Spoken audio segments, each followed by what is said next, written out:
You know, we've all been there. You're facing a really important task, but for some reason, you choose to do, well, pretty much anything else instead. That's procrastination. And in this explainer, we're going to break down the real psychology behind why that happens. It always starts with a clear intention, right? You have something you know you need to do. You completely understand the stakes. And the clock is ticking. There's a very real consequence for not acting. You can feel the pressure mounting and you're totally aware of it. And yet, right in that crucial moment, you find yourself doing something else entirely. Maybe it's organizing your desk or scrolling through your phone, or, suddenly deep cleaning the kitchen. Any task except the one that actually matters. That's the whole paradox of procrastination. So what is going on here? Well, the first thing we have to understand is that this isn't really about laziness or bad time management. I mean, if it were, a new planner or an app would fix it, right? The real issue goes much, much deeper. What modern psychology is showing us is that procrastination is, at its core, an emotion regulation problem. It's not really about avoiding the work itself, it's about avoiding the negative feelings that the work brings up. In fact, psychologists have a very specific definition for it. Procrastination is the voluntary choice to delay something you intend to do, even when you fully expect that delay is going to make things worse for you down the line. And that distinction is really key.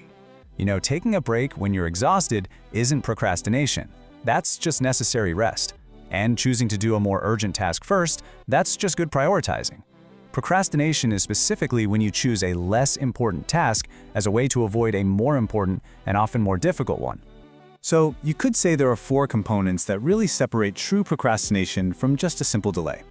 First, there has to be an intention to do it. Second, you have the ability and opportunity to act. Third, you make a conscious choice to avoid it. And fourth, you're aware that there's probably a negative outcome. All 4 of those have to be in place. And believe me, this isn't some rare quirk. Research shows that about 20% of adults are chronic procrastinators.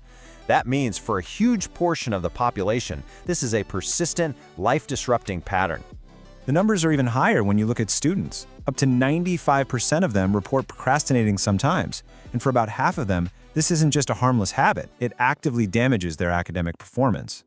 So let's get into what's actually happening inside our heads during this process. We're going to look at the brain and see how this all builds into a kind of internal tug-of-war.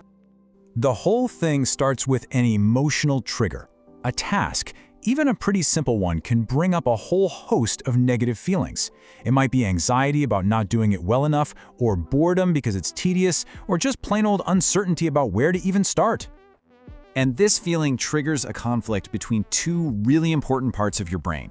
On one side, you have your limbic system. This is the fast-acting, emotional part. It feels this discomfort as a kind of threat and basically screams, "Escape now!" On the other side is your prefrontal cortex, the rational planner. It understands the long-term consequences, and it's saying, "Hang on, this matters for later." In this battle, the emotional brain has a very simple, very powerful solution. Just do something else. Anything else that will make that bad feeling go away right now. This creates a really powerful feedback cycle that we can call the procrastination loop. It goes like this. You feel discomfort, you avoid the task, and you get an immediate sense of relief. And that relief acts as a reward, which reinforces the behavior. Your brain learns a simple lesson. Avoiding this thing is an effective way to get rid of bad feelings, and that just makes you more likely to do it again next time. But why is our brain even wired this way in the first place? It seems so counterproductive for modern life. Well, the answer seems to lie deep in our evolutionary history. You see, our brains evolved to handle an environment of immediate threats and rewards, things like finding food or escaping a predator. In that kind of world, prioritizing your immediate feelings was actually a great survival strategy. The problem is, modern life is built on delayed rewards and abstract consequences. It's an evolutionary mismatch for our ancient wiring. And this mismatch, it really shows up with certain types of tasks. Procrastination gets so much worse when a task is unstructured, or boring, or tied to our sense of self-worth. Perfectionism is a huge driver here. If a task might prove you're not good enough, avoiding it just feels safer than facing the possibility of failure. Okay, so understanding the mechanism is one thing, but it's also really important to recognize the real-world impact of chronic procrastination. This isn't just about missing a few deadlines, it's about the deep psychological cost. Chronic procrastination is linked to higher stress levels, worse health outcomes, and real financial penalties. It can strain our relationships when we keep delaying commitments. But maybe the most damaging consequence is the internal one. It slowly erodes our trust in ourselves. We just stop believing our own intentions. And here's the cruel irony. Judging ourselves for procrastinating, seeing it as laziness or some kind of moral failing, only makes it worse.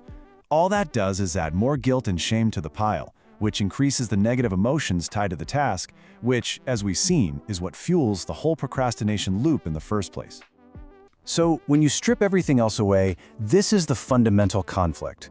It is a constant negotiation between your present self, who just wants immediate emotional relief, and your future self, who is going to be the one to benefit from the work actually getting done. And that really leaves us with a final thought to consider. Your future self isn't some abstract stranger who will magically have more willpower. It's just you, living with the direct consequences of the choices you're making today. Understanding that this battle is about emotion, not productivity, gives you a different kind of leverage. So the real question isn't how to force yourself to work, but maybe how to manage the feeling of not wanting to. What will you choose to give that future version of you?